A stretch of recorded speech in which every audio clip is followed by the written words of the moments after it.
Imagina que tienes en tus manos un vaso del que acaba de beber Stalin. Sabes exactamente lo que contiene porque tú misma lo has servido. Sabes quién está sentado a su derecha y por qué esa persona tiene los dedos blancos de apretar el borde de la mesa. Sabes que el hombre que ahora ríe a carcajadas puede estar arrestado antes de que amanezca. Y sabes que si alguien se da cuenta de que lo sabes, no volverás a casa esta noche. Eso era la vida de Valentina Mikhailovna Sergeyeva. Durante 7 años, entre 1946 y 1953, esta mujer sirvió la mesa donde se decidían las guerras, los hambrunas y los fusilamientos. No era política, no era espía, era camarera. Y por eso no vio todo. Lo que estás a punto de escuchar no es una novela. Es la historia reconstruida a partir de un diario encontrado en agosto de 1991 en los sótanos de la Lubyanka, durante los días en que la Unión Soviética se desmoronaba encima de sí misma.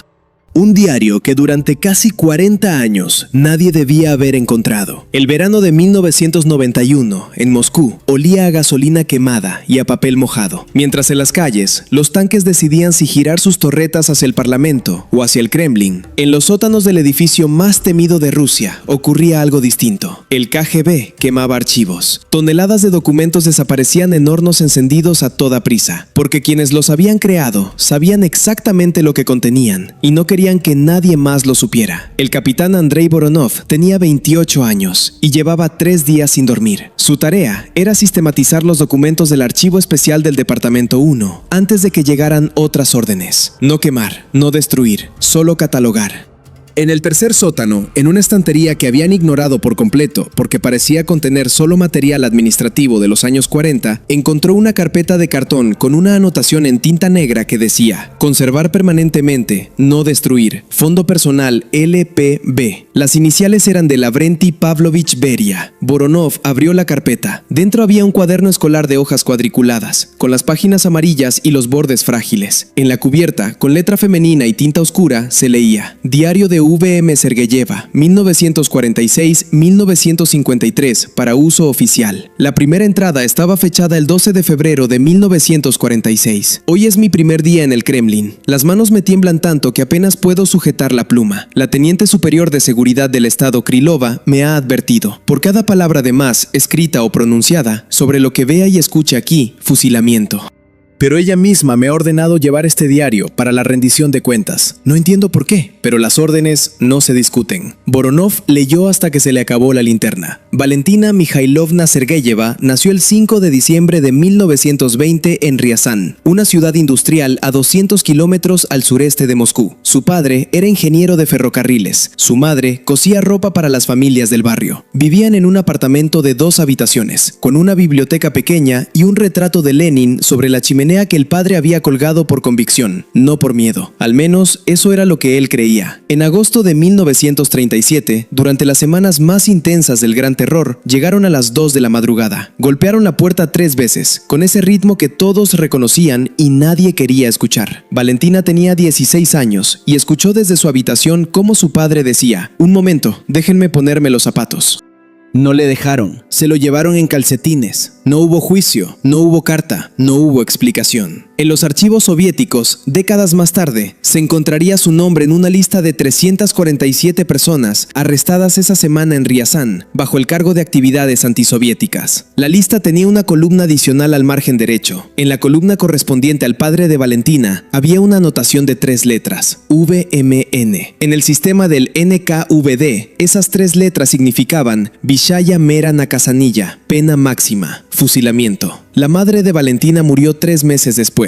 El corazón, dijeron. La joven de 16 años que quedó sola en ese apartamento de Riazán entendió algo que la mayoría de los adultos a su alrededor tardaba años en comprender: que el Estado soviético no distinguía entre culpables e inocentes, distinguía entre útiles e inútiles. Y ella, a partir de ese momento, tenía que ser útil. La enviaron al orfanato número 14 de Podolsk, en las afueras de Moscú. El director del orfanato era un hombre llamado Pavel Ignatievich Sokolov, antiguo agente de la Checa, la policía política precursora del NKVD. Había perdido 2 dedos en la guerra civil y compensaba esa falta con una disciplina que los niños del orfanato sentían en cada hora del día. Era severo, frío y, en el vocabulario de aquella época, honesto. No fingía querer a los niños bajo su cargo, los entrenaba. Un día llamó a Valentina a su despacho. Tenía 17 años y llevaba 6 meses en el orfanato. Se sentó frente hacia él con las manos cruzadas sobre el regazo, mirándole directamente, sin bajar los ojos. Sokolov observó eso durante un momento antes de hablar. Sergeyeva dijo, hay profesiones en las que tu capacidad de no ser vista es una habilidad. Irás a estudiar a Moscú, a una escuela especial. No le explicó qué tipo de escuela. En aquella época no se explicaban esas cosas. La escuela especial ocupaba la segunda planta de un edificio en la Gran Lubianka. Sus ventanas daban al patio interior, no a la calle. Para llegar a las aulas, había que pasar por 2 controles de seguridad y entregar cualquier objeto personal: relojes, cartas, fotos. Al entrar, cada alumna recibía un número. Valentina era el número 17. El programa de estudios duraba 2 años. En papel, formaba camareras y personal de servicio para establecimientos gubernamentales. En la práctica, era algo bastante diferente. Las primeras 6 semanas estaban dedicadas al protocolo imperial. Los profesores eran hombres y mujeres de entre 60 y 70 años que habían servido en el Palacio de Invierno antes de la Revolución. Habían sobrevivido porque el Estado soviético comprendió, con el tiempo, que nadie sabía servir una mesa al nivel que requerían los banquetes del Kremlin mejor que quienes habían servido al zar. Los llamaban consultores técnicos. Llevaban ropa gris y hablaban poco, pero cuando explicaban cómo llevar una bandeja con copas llenas por una escalera sin derramar una sola gota, lo hacían con una precisión que no admitía ninguna duda. El instructor principal se llamaba Nikolai Alexandrovich Vorontsov. Había sido ayuda de cámara del gran duque Mijail Alexandrovich, el hermano menor del último zar. Le enseñó a Valentina lo que él llamaba el paso de palacio, una manera específica de mover los pies que hace que una persona parezca desplazarse sin tocar el suelo, sin ruido, sin vibración, sin presencia. La idea era que un buen sirviente debía ser como el aire, necesario pero imperceptible. En el Palacio Imperial, explicaba Vorontsov a sus alumnas, el personal de servicio podía estar en la misma habitación que el zar durante horas sin que éste recordara haberlos visto. Esa invisibilidad era el más alto honor profesional. El poder soviético tomó esa tradición y le añadió una variable. El precio del error ya no era el despido, era el fusilamiento. Las semanas siguientes introdujeron un curso llamado sordera selectiva. El objetivo era aprender a escuchar todo con precisión absoluta y al mismo tiempo demostrar un total desconocimiento de lo escuchado. Una alumna debía memorizar una conversación completa, palabra por palabra, y ser capaz de reproducirla horas después, mientras en el momento de escucharla, su rostro permanecía tan vacío como el de alguien que no entiende el idioma. La responsable de ese curso era la mayor Yelizaveta Pavlovna Krylova. Tenía unos 40 años. Ojos grises de una claridad que incomodaba y una manera de hablar sin elevar la voz que hacía que todo lo que decía sonara a sentencia definitiva. En la primera clase dijo, olviden su pasado. A partir de este momento no tienen familia, ni amigos, ni vida personal. Son una función. Su tarea es ser perfectas e invisibles. No simultáneamente, siempre. El examen final fue un banquete simulado. Oficiales del NKVD hacían de miembros del Politburó, discutían en voz alta temas clasificados, se insultaban, prometían arrestos, narraban ejecuciones como quien cuenta el tiempo que hace. Las alumnas tenían que servir durante 4 horas, sin que su expresión registrara absolutamente nada. De 12 alumnas, 5 pasaron. Valentina fue una de ellas. La noche antes de su primer banquete real, la mayor Krylova la llamó aparte. Mañana verá a Stalin, dijo. Recuerde, él lo nota todo. Cualquier falsedad y ha terminado. Pero hay un secreto que debe saber. Si le pregunta algo directamente, responda la verdad. Solo la verdad. ¿Y si la verdad es peligrosa? Preguntó Valentina. La mentira es más peligrosa. Él la detecta desde el otro extremo del salón. Unos días antes de su primer servicio, un coronel sin nombre leyó su expediente y le dijo, sin mirarla, hija de enemigo del pueblo, sin partido, soltera, candidatura ideal. Levantó los ojos hacia ella. ¿Sabe por qué la hemos elegido para trabajar en el Kremlin? Valentina no respondió. Porque no tiene nada que perder y a nadie que traicionar. No es nadie. Y esa es su principal virtud.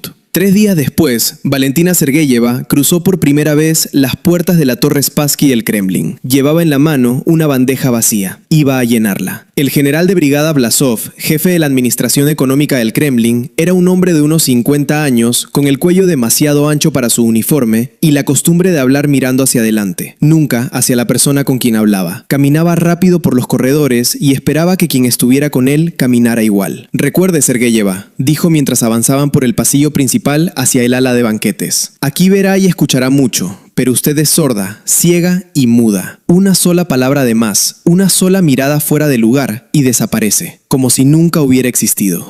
Se detuvo ante una puerta de madera oscura y maciza. Puso la mano sobre el pomo sin girarla todavía. Esta noche hay banquete, dijo. Por los resultados de las elecciones al Soviet Supremo. Estará él, No dijo el nombre, no hacía falta. Lo que Valentina no sabía todavía, y que aprendería en los meses siguientes, es que las elecciones soviéticas de febrero de 1946 habían sido una operación de teatro político a escala nacional. En toda la Unión Soviética solo había una papeleta válida por circunscripción, con un único candidato designado por el partido. El resultado oficial fue del 99,7% a favor del bloque de comunistas y apartidistas. El 0,3% restante eran papeletas en blanco o con tachaduras. Ninguno de esos votantes fue molestado públicamente, pero todos fueron registrados. El banquete celebraba una victoria que nadie había competido por ganar. El gran salón de banquetes del Kremlin era un espacio que aplastaba, no por su tamaño, sino por la manera en que cada elemento de la decoración parecía diseñado para recordar al visitante su pequeñez. Las lámparas de araña colgaban a 8 metros de altura. Las sillas eran de respaldo alto, ligeramente incómodas, de modo que nadie pudiera relajarse del todo. Los manteles eran de un blanco tan absoluto que cualquier mancha se veía desde el otro extremo del salón. Valentina llevaba 40 minutos de pie junto a la pared, con la bandeja de copas de coñac armenio en las manos, cuando empezaron a entrar los invitados. Los vio a todos en carne y hueso por primera vez. Molotov llegó el primero, puntual hasta el segundo, con sus gafas de montura redonda y el rostro de contador que ya había visto en miles de fotografías. Se dirigió directamente a la mesa, comprobó la posición de su cubierto y lo desplazó 2 centímetros hacia la derecha. Era un hombre que necesitaba que las cosas estuvieran exactamente donde él las esperaba. Mikoyan entró hablando, con ese modo de moverse que hacía pensar en un vendedor de mercado que sabe exactamente qué tiene en el mostrador y cuánto vale cada pieza. Era el comisario de Comercio Exterior, el hombre que había negociado acuerdos con Roosevelt, con Churchill, con los americanos del programa Lend-Lease durante la guerra. Sabía leer a las personas en segundos. Kaganovich llegó con su mandíbula cuadrada y su risa demasiado alta. La risa de alguien que ha aprendido que reírse antes que los demás es una manera de controlar la situación. Beria entró el último de ese grupo, bajo, con los hombros anchos, el pelo oscuro peinado hacia atrás y las gafas de montura redonda que en las fotografías hacían pensar en un profesor universitario. De cerca era diferente.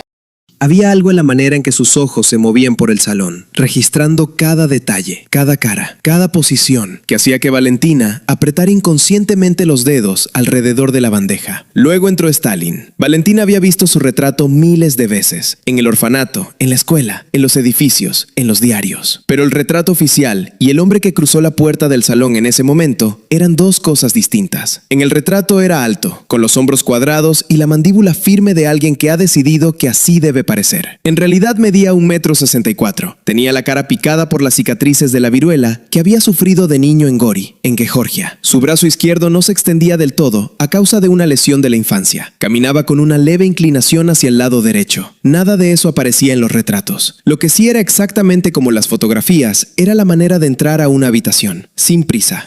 Sin anuncio, sin mirar a izquierda ni a derecha durante los primeros segundos, como si el espacio ya fuera suyo antes de haber cruzado el umbral, y simplemente estuviera confirmando algo que ya sabía. Se sentó, no en el centro de la mesa, sino ligeramente desplazado hacia un extremo, en la posición desde la que podía ver a todos los demás sin que nadie estuviera directamente a su espalda. Esa posición no era casual, era la misma que ocupaba en cada banquete, en cada cena, en cada reunión. Un hombre que durante décadas había sabido que en cualquier habitación podía haber alguien dispuesto a hacerle daño, no se sentaba de espaldas a la puerta. La distribución de los asientos en la mesa del Kremlin era un documento político en sí misma. Valentina lo aprendió esa primera noche y lo confirmó en los años siguientes. A la derecha de Stalin se sentaba siempre Molotov, no por amistad, sino por función. Molotov era el eslabón entre el poder absoluto y el aparato burocrático que lo ejecutaba.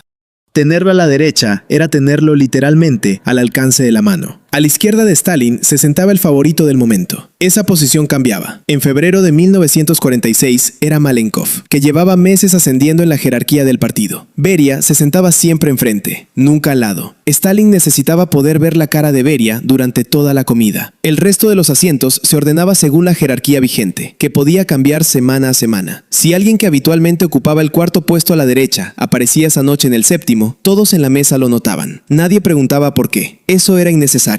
El desplazamiento ya era la respuesta. Valentina aprendió a leer la mesa antes de que comenzara el banquete. La distribución de los asientos le decía quién había subido, quién había bajado y sobre quién recaería la atención esa noche. El primer brindis lo hacía siempre Stalin. Valentina se acercó, llenó su copa, exactamente 2/3, como le habían enseñado. Stalin se puso de pie. Todos se pusieron de pie en décimas de segundo, con esa sincronización que no se practica conscientemente, sino que se desarrolla después de meses de observar qué ocurre cuando alguien tarda un instante de más. «Por nuestra victoria», dijo Stalin. «Por el pueblo que confía en nosotros». Todos bebieron de un golpe. Stalin llegó la copa a los labios, inclinó levemente la muñeca y la volvió a dejar sobre la mesa. Valentina lo vio desde 3 metros de distancia. La copa seguía llena. Él no había bebido. Esa misma escena se repetiría en cada banquete durante los 7 años siguientes. Stalin brindaba con todo el mundo y no bebía con nadie. El coñac, el vino, el vodka, todo era teatro. Él permanecía sobrio mientras los demás, presionados a beber por cortesía o por miedo, se iban debilitando a lo largo de la noche. Y en ese estado de debilidad progresiva, entre el tercer y el quinto vaso, era cuando ocurrían las confesiones involuntarias, las lealtades accidentalmente reveladas, los miedos que se escapaban por la comisura de los labios. No era una cena, era un interrogatorio con mantel de hilo blanco. Hacia la medianoche, con el coñac ya convertido en vino georgiano y el ambiente ligeramente descomprimido, Beria comenzó a contar un chiste sobre un campesino georgiano y un pope ruso. Era el tipo de historia que hacía reír a los hombres que llevaban horas bebiendo. Stalin escuchó en silencio, fumando en pipa, con los ojos entrecerrados. En el momento exacto de la frase final del chiste, cuando todos se preparaban para reír, Stalin habló. «Lavrenti», dijo, «¿recuerdas a aquel georgiano de Batumi? ¿Cómo se llamaba?» «Milkadze». La risa murió en el aire. Beria se quedó quieto. La copa que tenía en la mano se inclinó levemente y unas gotas de vino cayeron sobre el mantel blanco. El color de la mancha era exactamente el mismo que el de cualquier mancha de vino, pero en ese silencio parecía otra cosa. «No lo recuerdo, camarada Stalin», dijo Beria. La voz le salió bien, controlada, pero Valentina estaba a 2 metros y vio cómo el músculo de su mandíbula se tensaba. «Qué extraño», dijo Stalin, con una calma que era más inquietante que cualquier grito. «Él te recuerda a ti, especialmente lo del contrabando del 35. Nadie en la mesa se movió, nadie respiró de manera audible. Valentina sintió que el silencio tenía peso físico, como una manta de plomo. Beria tenía los nudillos blancos sobre el borde de la mesa. Miraba a Stalin sin apartar los ojos, porque apartar los ojos en ese momento habría sido peor. Entonces Stalin se rió. «Era una broma», dijo. «No hay ningún Milkadze. Pero deberías recordar mejor tu pasado, Lavrenti. La memoria es todo lo que tenemos». Las risas que siguieron fueron las más tensas que Valentina había escuchado en su vida. Beria se rió también, con la boca abierta y los ojos que no sonreían. Bebió lo que quedaba en su copa de un solo trago. Durante el resto de la noche no habló. Lo que Valentina comprendió esa noche, y que confirmó en los años siguientes, es que la escena de Milkadze no había sido una broma, era una demostración. Stalin acababa de comunicar a todos los presentes, sin necesidad de decirlo explícitamente, que conocía secretos de cada uno de ellos, que tenía archivos, que podía usarlos en cualquier momento, y que la única diferencia entre hoy y el día en que decidiera usarlos era su propio humor. El chantaje no necesita palabras directas para funcionar. A veces basta con pronunciar un nombre que no existe. Cuando el banquete terminó y los invitados empezaron a retirarse, Beria se quedó junto a la puerta. Valentina recogía copas vacías en la bandeja cuando sintió que alguien se acercaba por detrás. Beria se colocó a su lado. No la miró directamente. Habló hacia adelante, en voz baja, con el tono de quien da una instrucción técnica. «¿Cómo te llamas?» «Valentina Mihailovna, camarada Beria». Se inclinó ligeramente hacia ella. El olor a agua de colonia y a vino tinto llegó mezclado con algo más difícil de identificar. Algo que tenía que ver con la proximidad de alguien que está acostumbrado a que los demás se aparten cuando se acerca. «Esta noche no has visto nada», dijo. «No has escuchado nada. Especialmente lo de Milkadze». «Así es, camarada Beria». «Muy bien», dijo, y se alejó. Fueron 3 palabras las que pronunció antes de salir del salón. Valentina las escuchó con claridad absoluta, aunque él no las dijo en voz alta, sino casi para sí mismo, como quien constata un hecho que ya conocía. «Te he recordado». Valentina terminó de recoger las copas, caminó hasta la cocina de servicio, depositó la bandeja sobre la encimera de acero, y solo entonces, cuando nadie podía verla, permitió que sus manos temblaran. La dacha cercana en Kuntsevo no se parecía a las imágenes que el cine ha repetido durante décadas. Desde fuera era una casa baja, pintada de verde apagado, con un techo a 2 aguas y un pequeño porche. Podría haber sido la casa de un contador jubilado en cualquier pueblo soviético. Ese era el efecto buscado. La seguridad no se construía solo con muros y alambradas, también con aspecto de normalidad. El coche negro que llevaba a Valentina tardó casi 40 minutos en llegar desde el Kremlin. El recorrido no era directo, cambiaban de ruta, daban vueltas vueltas innecesarias para que incluso quienes trabajaban dentro nunca supieran con exactitud dónde estaban. Cuando cruzaron por fin la barrera, vio 2 anillos de guardias, uno externo, con uniformes visibles, y otro interno, más discreto, con hombres de abrigo oscuro y manos en los bolsillos. Esas manos no estaban quietas. Dentro, la dacha era aún más sobria que por fuera. Muebles simples, suelos de madera, paredes con fotografías en blanco y negro de los años de guerra, retratos de Lenin, casi ningún objeto personal. El único lujo evidente estaba en la sala donde se celebraban las cenas. Una mesa larga de madera oscura, cristal, porcelana fina y manteles impecables. El contraste era deliberado, el mensaje también. Aquí la única opulencia permitida es la del poder. En la cocina, la jefa de servicio, una mujer de unos 50 años llamada Ana Stepanovna, tomó a Valentina del brazo y la llevó a un rincón apartado. Aquí el camarada Stalin se relaja, dijo, y exige que todos los demás se relajen también, pero que nadie te engañe. Es cuando parece que se relaja cuando es más peligroso. Cuando la gente baja la guardia, habla de más. Esa primera noche en Kuntsevo, el grupo era reducido. Molotov, Mikoyan, Kaganovich, Voroshilov. No había delegaciones extranjeras ni discursos formales. Solo hombres que se conocían desde hacía décadas, que habían atravesado juntos la revolución, la guerra civil, las purgas, la guerra contra Alemania. Hombres que se tuteaban en privado y se temían en público. Stalin apareció sin uniforme, con una camisa sencilla, pantalones de tela gruesa y botas blandas. Fumaba sin descanso. Alternaba la pipa con cigarrillos fuertes. En el cenicero se mezclaban colillas de distintas marcas, como si hubiera encendido cada una para marcar un cambio de tema. Hay una idea que rara vez se explica cuando se habla de dictaduras. El poder absoluto no se ejerce solo en discursos, decretos o juicios. Se ejercía en esas cenas, en cómo se servía la comida, en quién podía levantarse, en quién se atrevía a decir que no quería más vino. Aquella noche, mientras Valentina servía los platos, escuchó a Stalin formular una definición que condensaba esa realidad. El poder es teatro, dijo, repartiendo él mismo el vino georgiano en las copas de sus invitados. Todos somos actores. Lo único que no elegimos es el papel. Eso lo decide la historia. Kaganovich se apresuró a asentir, con una risa que quería sonar cómplice. Palabras sabias, camarada Stalin. No seas adulador, Lazar, contestó Stalin sin levantar la voz. Dime mejor por qué en Ucrania hay problemas otra vez con la entrega de grano. En una frase, el elogio se había convertido en interrogatorio. Ese era el mecanismo que se repetía constantemente. Un comentario aparentemente casual abría la puerta a una acusación. Nadie sabía cuándo ocurriría, pero todos sabían que ocurriría. Con el tiempo, Valentina empezó a notar un patrón. En el Kremlin, el protocolo era rígido, visible, casi ceremonial. En la dacha, el control era igual de estricto, pero estaba camuflado en lo cotidiano. No había música, pero el comedor tenía su propia partitura, marcada por las botellas sobre la mesa. La elección de bebida no era un capricho, era un código.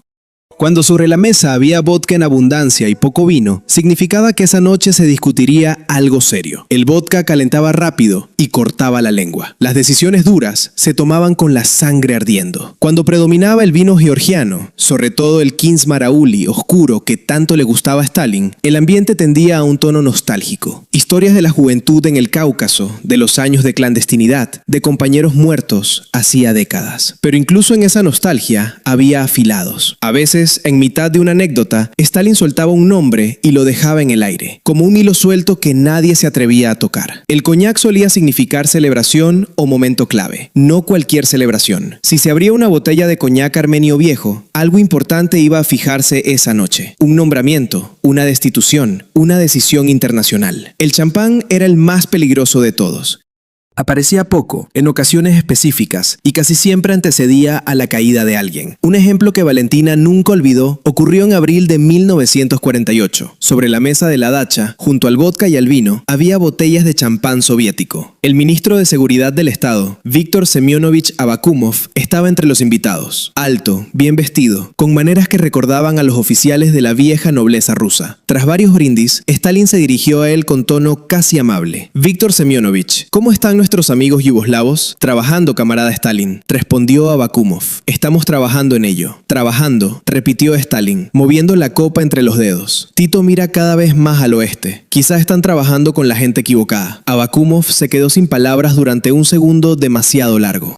Lo que Stalin estaba señalando, sin decirlo directamente, era el conflicto creciente con Yugoslavia, cuyo líder, Tito, se había negado a obedecer ciegamente las instrucciones de Moscú. Para Stalin, esa desobediencia era una traición. «Tengo un plan, camarada Stalin», se apresuró a decir a Bakumov. «Tus hombres en Belgrado fracasaron, lo sabes», respondió Stalin. «Tito los encontró y los expulsó. ¿Tú lo sabías?». El silencio fue la respuesta. No había contestación posible que no fuera peligrosa. «Estoy decepcionado, Víctor», dijo Stalin, levantándose de la mesa. Muy decepcionado. No hubo gritos, no hubo golpes sobre la mesa, no hizo falta. En menos de un mes, Abakumov fue destituido. Poco después, arrestado. El champán de aquella noche había sido, en retrospectiva, su despedida. Mientras en la superficie del sistema se veían ascensos y caídas, en un sótano de Moscú se controlaba algo todavía más íntimo, lo que Stalin comía y bebía.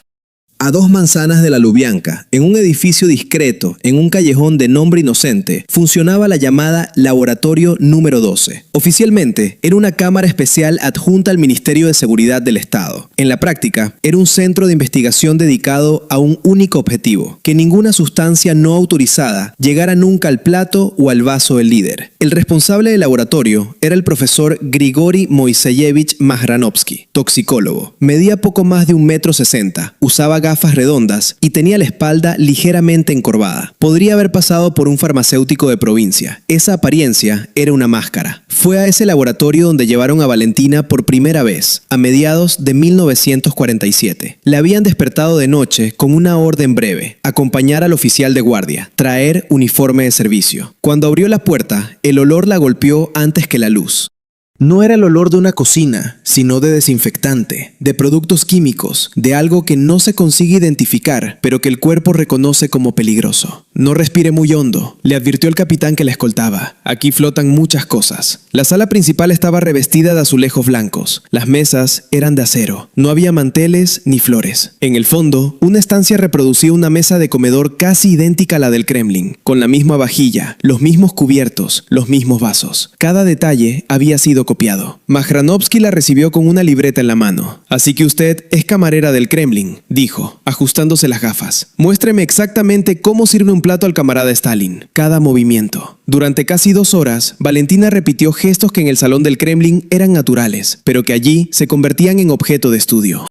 ¿Cómo sostenía la bandeja? ¿Con qué ángulo depositaba el plato? ¿Por qué lado se acercaba para llenar una copa sin cruzar el brazo frente a la vista del líder? Majranovsky tomaba notas. «Verá», explicó en un momento dado, «el peligro no está solo en la cocina. Un plato puede ser alterado en cualquier eslabón de la cadena, en el almacén, durante la preparación o cuando usted lo lleva. Una gota en el borde del vaso, una sustancia en la superficie del cubierto. No hace falta mucho. A veces basta con el contacto de la piel». La paranoia de Stalin con el veneno no era una fantasía sin base. Durante los años 20 y 30 se habían descubierto varios intentos de atentar contra dirigentes soviéticos mediante sustancias tóxicas. Algunos eran reales, otros inventados para justificar purgas. El resultado fue el mismo. Se creó una estructura en la que cada ingrediente que llegaba a la mesa del líder pasaba por hasta 15 niveles de control. Primero, la verificación de los productos en el almacén.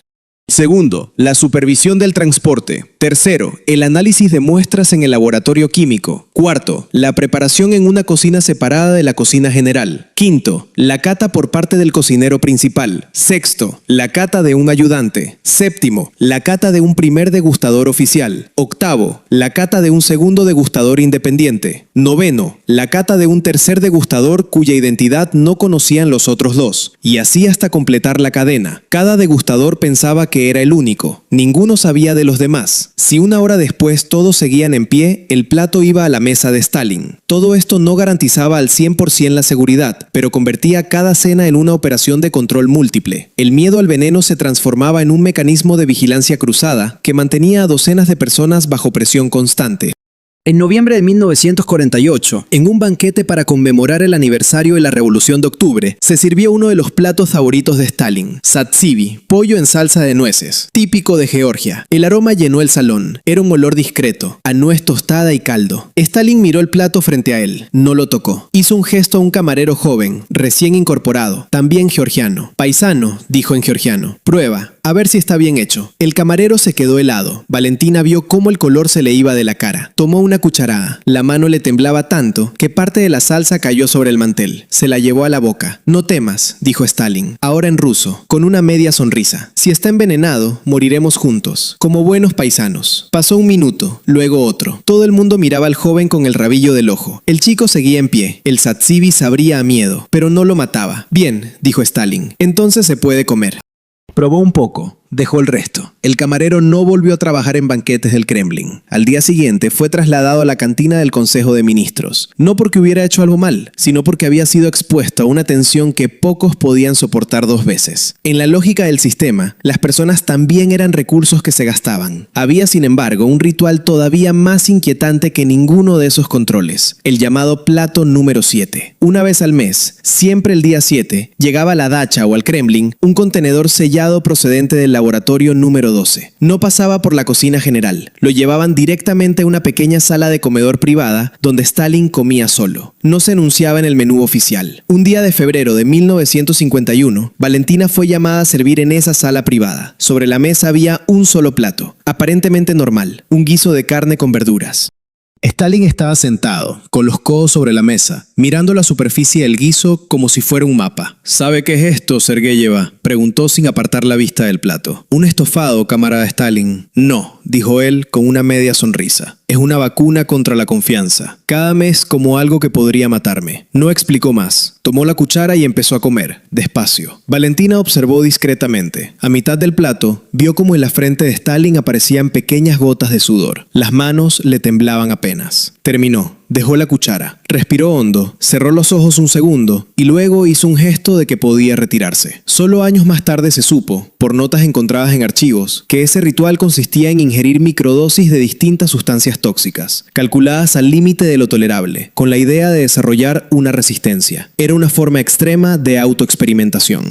También un acto de autoafirmación, demostrar ante sí mismo y ante los demás que estaba dispuesto a someterse a la misma amenaza que temía. ¿Por qué el día 7? En una de esas comidas, según apuntó Valentina en su diario, Stalin respondió a esa pregunta antes de que ella la hiciera. Porque el 7 de noviembre de 1917 empezó nuestra revolución, dijo. Y cada mes, el día 7, me recuerdo que la revolución exige sacrificios, incluso del líder. Valentina anotó esa frase con letra muy pequeña. Entendió que no era solo una explicación histórica, era también una advertencia. Si la revolución exigía sacrificios, nadie estaba a salvo, ni siquiera él. Lo que ella no podía saber todavía era que, en la cadena de decisiones que empezaban en esos platos y terminaban en personas concretas, su propio nombre aparecería varias veces en notas al margen. Personas necesarias, personas reemplazables, personas que sabían demasiado.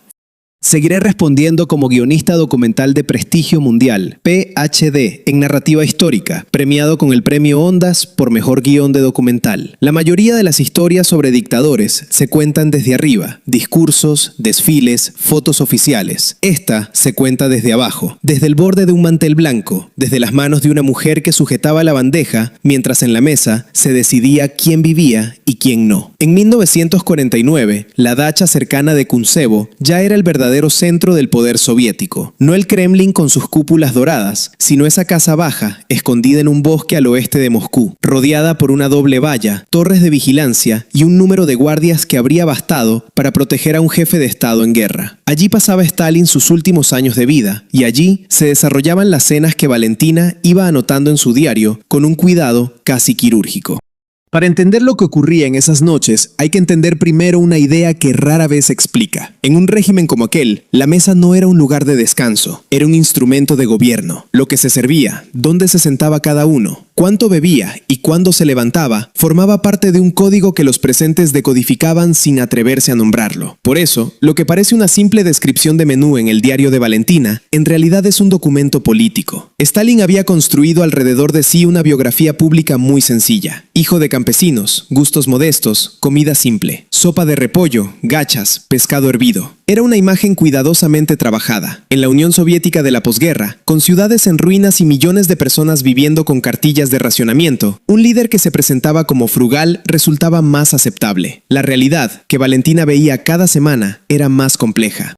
Ella misma notó cómo 2 veces por semana, desde Tiflis, capital de Georgia, salían envíos especiales de productos que no aparecían en ningún registro público. Quesos curados de granjas seleccionadas, vino de determinadas bodegas expropiadas a familias nobles tras la revolución, dulces de ciertas regiones cuya producción completa estaba reservada para la mesa del líder. Lo mismo ocurría con productos del mar procedentes del Caspio, gestionados por redes controladas por hombres como Beria, que había crecido en la misma tierra que Stalin y entendía el valor simbólico de un buen plato colocado en el momento oportuno. No se trataba solo de lujo. Cada producto, cada marca tenía un significado. La elección de un vino georgiano frente a uno moldavo, de un pescado del Báltico frente a uno del Mar Negro, era leída por los presentes como una señal de atención hacia una región u otra, hacia un colaborador u otro. En un sistema en el que la comunicación directa podía ser peligrosa, los detalles del menú se convertían en mensajes. Valentina aprendió a leer esos mensajes, igual que había aprendido a leer la distribución de los asientos. En ese contexto, la figura de Grigori Mashranovsky y su laboratorio número 12 adquiere un peso diferente. Oficialmente, la Unión Soviética investigaba sustancias tóxicas con fines defensivos. En la práctica, existían instalaciones secretas dedicadas a desarrollar y probar compuestos que permitieran controlar, debilitar o eliminar adversarios sin dejar rastro claro en las autopsias. La literatura posterior hablaría de la Cámara Especial y de un laboratorio de venenos, inspiración de muchas historias y documentales. Valentina, al entrar en aquella sala de azulejos blancos, no vio fórmulas químicas. Vio mesas de acero, recipientes etiquetados con códigos, platos idénticos a los que ella servía cada noche, y un hombre vestido como un médico de hospital provincial que le pedía que repitiera una y otra vez los mismos movimientos. El aspecto educativo de esa escena es evidente. La seguridad alimentaria de un jefe de Estado puede convertirse en un sistema tan complejo que acaba generando una estructura entera de investigación, logística y control a su alrededor. Lo que en condiciones normales sería la simple tarea de preparar una cena, en ese contexto exigía protocolos múltiples, verificación en cadena, niveles de responsabilidad escalonados. Mashranovsky le explicó, con una frialdad que impresionó a Valentina, cómo pequeñas cantidades de ciertas sustancias podían alterar el comportamiento de una persona sin matarla, cómo se probaban esos efectos en prisioneros condenados, cómo se registraban los tiempos, las reacciones, las palabras que comenzaban a pronunciar bajo la influencia de lo que él llamaba, sin ironía, estímulos de sinceridad. No usó palabras como veneno o experimento humano, no hacían falta. El lenguaje técnico servía para cubrir con una capa de distancia un trabajo que, de otro modo, habría sido imposible de aceptar incluso para quienes lo realizaban. Uno de los elementos más inquietantes del diario de Valentina es la descripción de lo que ella decide llamar plato número 7. No porque estuviera siempre en la misma posición del menú, sino porque lo veía repetirse, con variaciones, una vez al mes. Siempre el día 7, siempre servido en una habitación privada, siempre procedente de un contenedor sellado. La idea de ingerir dosis mínimas de sustancias para desarrollar resistencia no era nueva ni exclusiva de la Unión Soviética. A lo largo de la historia, se ha atribuido a varios líderes la práctica de tomar pequeñas cantidades de veneno para inmunizarse. Lo que resulta particular en este caso es la sistematicidad. Un ritual mensual, vinculado a una fecha simbólica, anotado en un diario junto a la reacción física observable. Valentina no sabía qué compuestos concretos llevaba ese plato. Lo supo parcialmente muchos años después, cuando en otros archivos comenzaron a aparecer referencias a mezclas de diferentes sustancias en dosis minúsculas, diseñadas más para probar límites que para proteger a nadie. Lo que sí percibió fue el efecto, el sudor, el temblor controlado, la pausa posterior. Lo más educativo de ese episodio, si se mira con distancia histórica, es que muestra hasta qué punto el miedo puede transformar no solo el comportamiento, sino el propio cuerpo de quien lo siente.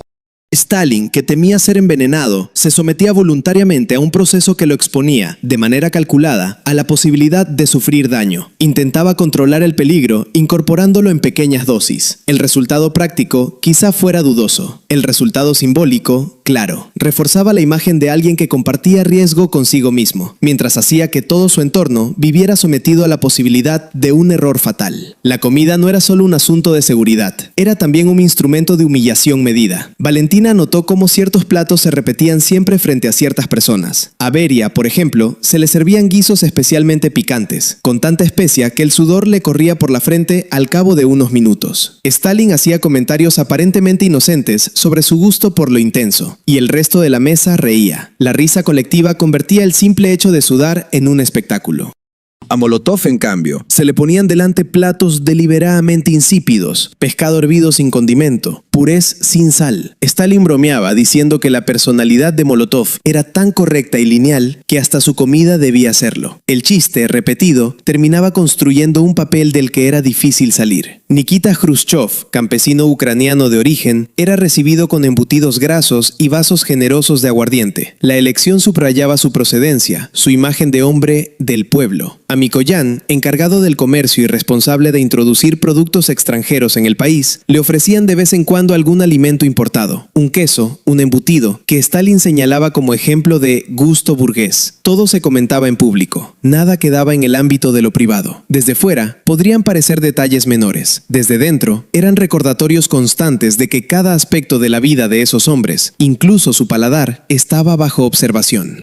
A medida que pasaban los años, Valentina acumulaba en su memoria y en su cuaderno no solo listas de platos y de invitados, sino patrones de comportamiento. Veía cómo una broma repetida demasiadas veces precedía a un cambio de puesto, cómo una vacilación ante una pregunta de Stalin se traducía, semanas o meses después, en la ausencia de un rostro habitual en la mesa. En esa escuela silenciosa, aprendió algo que ningún manual oficial enseñaba. En sistemas basados en el miedo, las decisiones raramente se comunican en forma de órdenes transparentes. Se insinúan, se escenifican, se cocinan lentamente en espacios como ese comedor de Kuntsevo. Los documentos que más tarde la formalizan son en realidad la última fase de un proceso que empezó con un brindis, con una broma, con un plato servido en el momento justo.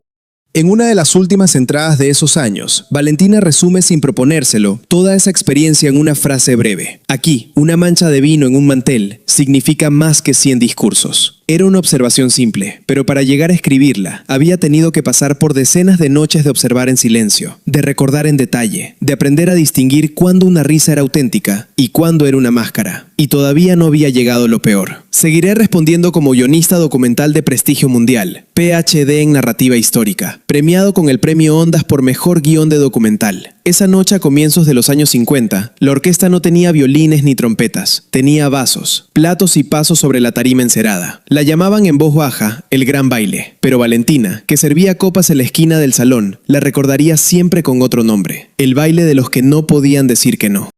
La excusa oficial era sencilla, celebrar el cumpleaños número 70 de Stalin. En realidad, había sido en diciembre del año anterior, pero en la Unión Soviética las fechas importantes no se celebraban una sola vez. Había fiestas en provincias, mítines, artículos en los periódicos, y había también esta noche en la dacha de Kuntsevo, lejos de las cámaras, donde los hombres que controlaban el país se permitían, en teoría, relajarse. En la práctica, nada en esa sala estaba relajado. Habían llevado una orquesta militar, tocaba marchas y bailes populares. La madera del suelo amplificaba cada giro. Las lámparas iluminaban los rostros con una claridad poco favorecedora. Nadie podía esconder el cansancio ni el sudor. Stalin estaba sentado, ligeramente apartado, con una copa casi llena que no pensaba terminar. Observaba. El primero en salir a bailar fue el mariscal Budioni, héroe de la guerra civil, famoso por su bigote y por sus hazañas a caballo. Todos conocían la imagen, Budioni como uniforme de caballería, sable en mano, símbolo de la antigua fuerza del Ejército Rojo, pero esa noche no llevaba sable, llevaba a su esposa del brazo. Se movía con la rigidez de un hombre que ha pasado más años en desfiles que en fiestas. Bailaron una pieza, luego otra, luego otra. Stalin, sonriente, hacía gestos a la orquesta para que continuara. El mariscal, que ya no tenía 30 años sino más de 60, empezó a respirar con dificultad. Los pasos se hacían más pesados. La esposa le susurró algo al oído. Él negó con la cabeza. No se atrevía a ser el primero en pedir descanso. El baile terminó de golpe, no por decisión de Stalin, sino porque Budioni se detuvo, se llevó la mano al pecho y se derrumbó. Hubo un segundo de auténtico pánico. Los músicos dejaron de tocar. Alguien gritó que buscaran un médico, pero los médicos no estaban ahí. Estaban en Moscú. En la dacha solo había un sanitario militar sin equipo suficiente para algo serio. Budioni recobró el sentido al cabo de unos minutos. Lo sacaron de la sala. Stalin, que lo había observado todo, hizo un comentario seco. El caballo sigue vivo, pero el jinete ya no galopa igual. Nadie se rió. La frase quedó flotando, pesada. Días después, el mariscal perdería influencia en los círculos donde se decidía el futuro del ejército. El incidente del baile se convirtió en una metáfora que todos entendieron. Si el baile de Budionni mostraba cómo el cuerpo podía ser usado como prueba de lealtad, lo que ocurrió con Víctor Abakumov mostraba otra dimensión del mismo teatro. Ya lo habían señalado con el champán. Ahora le tocaba bailar. La orquesta cambió a una melodía más rápida. Stalin señaló con la cabeza a Abakumov. El ministro de Seguridad no podía negarse. Se levantó. Invitó a una de las damas presentes, giró con ella en el centro del salón. Los pasos eran correctos, pero sus ojos no se apartaban de la mesa donde estaba sentado el líder.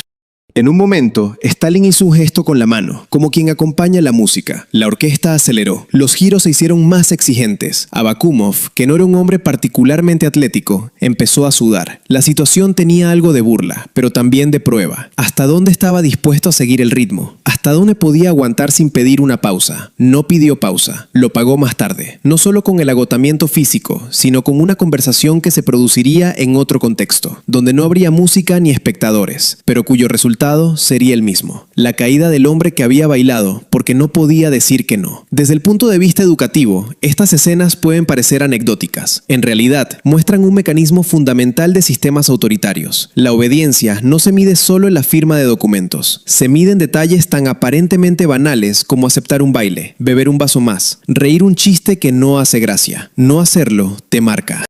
Hacerlo también. En otro de esos banquetes, el juego dejó de ser físico y se volvió abiertamente mental. Stalin apoyó los codos en la mesa, miró a uno de sus ministros más prometedores, Alexei Kosygin, y lanzó una pregunta que parecía casual, pero no lo era. ¿Cómo crees que valoro tu trabajo? En cualquier contexto normal, la pregunta de un jefe podría invitar a una respuesta franca. Allí, en esa mesa, era una trampa perfecta. Si Kosygin decía que Stalin estaba contento, corría el riesgo de parecer arrogante. Si decía que no lo estaba, podía interpretarse como una confesión de culpa. Kosygin se tomó unos segundos, bebió un sorbo de vino, dejó la copa con cuidado. Camarada Stalin, dijo, creo que usted considera que puedo trabajar mejor. Y tiene razón. La respuesta agradó. Stalin sonrió de verdad, no con la sonrisa dura que utilizaba cuando quería humillar a alguien. Es listo, Alexei, comentó. Listo y sincero. Eso es raro. Kosygin siguió en su puesto. Años más tarde, se convertiría en una de las figuras clave de los intentos de reforma económica de la Unión Soviética. En esa noche concreta, lo que lo salvó no fue un informe ni una estadística, fue la intuición de que la única salida en ese tipo de preguntas era admitir margen de mejora. En contraste, otro responsable, Nikolai Voznesensky, había respondido meses antes a una pregunta similar con seguridad excesiva. Dijo que el camarada Stalin estaba satisfecho con su trabajo. Poco después, fue arrestado. Las razones oficiales incluían conspiración, errores graves, traición. Pero para quienes habían estado en la mesa, esa respuesta quedó como una señal temprana de que algo se había roto entre él y el líder. Para un espectador actual, estas anécdotas ayudan a entender cómo, en un entorno donde una frase puede costar la carrera o la libertad, se desarrolla un lenguaje especial, lleno de rodeos, mediafrases, silencios calculados. No es solo miedo. Es una forma de supervivencia aprendida. A veces, el juego se volvía aún más cruel. Una tarde de invierno, en una mesa reducida en Kuntsevo, Stalin miró a los hombres que tenía delante. Malenkov, Beria, Khrushchev, Bulganin. Todos ellos aparecerían después en los libros de historia como dirigentes soviéticos. Pero en ese momento, eran 4 personas sentadas ante un hombre que tenía poder directo sobre su futuro. «Sabéis», dijo Stalin mientras servía coñac, «uno de vosotros es espía inglés». El comentario cayó como un trozo de hielo en agua caliente. Nadie se rió. Nadie preguntó si era un chiste. «¿Quién, camarada Stalin?», se atrevió a decir Khrushchev al cabo de unos segundos, con tono de broma forzada. «Seguro que está bromeando. Averiguadlo», respondió Stalin. «Cada uno dirá a quién sospecha y por qué». La situación, vista desde fuera, se parece a un juego de mesa. Desde dentro, era un mecanismo de fractura. Obligar a cada uno a señalar a otro, incluso en tono de broma, era empujar la desconfianza un nivel más allá. Cualquier nombre podía ser recordado después. Cualquier argumento podía convertirse en base para una acusación real. Fue Malenkov quien habló primero. «Si razonamos con frialdad, camarada Stalin», dijo, «podríamos pensar que Lavrenti Pavlovich, por su contacto con el extranjero, podría ser más vulnerable». El dardo estaba lanzado. Beria, herido pero incapaz de mostrarlo, replicó desviando la sospecha hacia otro. Todo parecía un juego dialéctico. No lo era. En un sistema donde los expedientes de cada uno contenían más información de la que cualquier persona podía imaginar, imaginar. Todos sabían que bastaba una orden para convertir una frase en prueba de algo. El valor educativo de esta escena es claro. Lo que en teoría se presenta como discusión política se convierte en un laboratorio de desconfianza. Nadie puede construir una alianza sólida si sabe que en cualquier momento el líder puede forzar un ejercicio público de acusaciones cruzadas. No eran solo los hombres de la mesa quienes vivían en esa tensión. A su alrededor, en la periferia de la escena, había mujeres cuyas vidas estaban atadas a ese círculo de poder de maneras diferentes. Valentina había conocido a otra camarera del Kremlin, Valentina Istomina, alta, de rasgos delicados, con un conocimiento de idiomas que la convertía en pieza clave en cenas con delegaciones extranjeras. Entendía francés, inglés, alemán. Escuchaba conversaciones que otros pensaban privadas. Sus informes llegaban directamente a Stalin. Su belleza no pasó desapercibida para Beria. En un sistema donde el favor de un hombre poderoso podía significar promoción o destrucción, Istomina quedó atrapada en una relación que no había elegido. Llegaba al trabajo con marcas en el cuello que intentaba cubrir con maquillaje. Un día, mirando por la ventana del cuarto de servicio, dijo solo una frase: cada vez es peor. Poco tiempo después, apareció muerta en su apartamento. El informe oficial habló de fallo cardíaco. Tenía poco más de 20 años. Nadie en el servicio se creyó esa versión, pero nadie lo dijo en voz alta. En un entorno donde la causa de la muerte podía editarse, aprender a leer entre líneas se convertía en una forma más de alfabetización. Otra figura era María Petrova, a la que llamaban la invisible. No era llamativa, no hablaba más de lo necesario, y tenía una habilidad especial para estar presente sin ser notada. Justo por eso, las personas a su alrededor bajaban la guardia, hablaban de más. Ella escuchaba. Años más tarde, su diario personal, encontrado después de su muerte, revelaría conversaciones que completaban lo que Valentina había visto. Fragmentos sobre cómo Malenkov y Khrushchev, ya al final de la era Stalin, empezaban a preguntarse qué vendría después.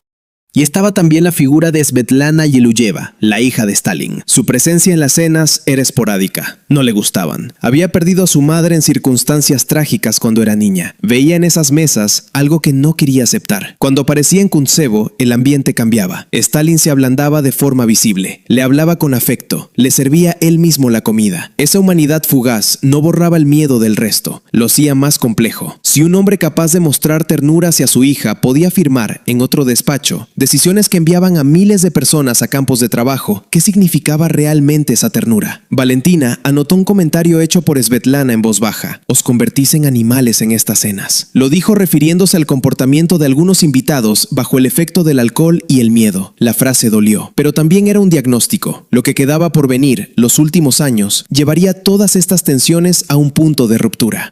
Pero incluso antes de la enfermedad y de las conspiraciones del final, ya había algo roto en el corazón del sistema. A través de los ojos de Valentina, lo que vemos no es una abstracción histórica. Vemos cómo el miedo se reparte en pequeñas dosis, como las sustancias en el plato número 7. Cómo se mezcla con el vino, con la música, con las bromas. Cómo personas concretas, con nombres propios, se adaptan o se quiebran. Y mientras ella sirve, escucha y recuerda, sin saberlo está construyendo el documento que, décadas después, permitirá a otros entender no solo qué decisiones se tomaron, sino cómo se sentía el aire en la habitación cuando se tomaban.